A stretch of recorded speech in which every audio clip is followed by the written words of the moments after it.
சத்தமா உரும்பும் போது இந்த உலகமே அரண்டு போயிடுமா? இன்னும் நிறைய போட்டுக்கு. இந்த ஜீவராசி எல்லாரும் முன்னாடி தோன்றும் போது இது கூட சேர்ந்து ஒரு பேரழிவு வரும்.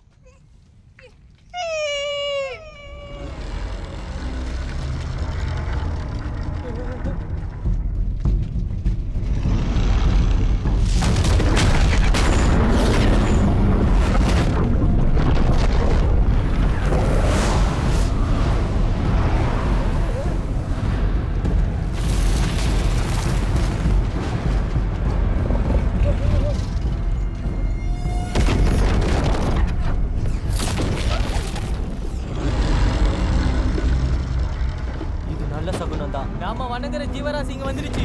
நல்ல சகுனம் வந்துருச்சு. அப்படின்னா பெரிய பிரச்சனை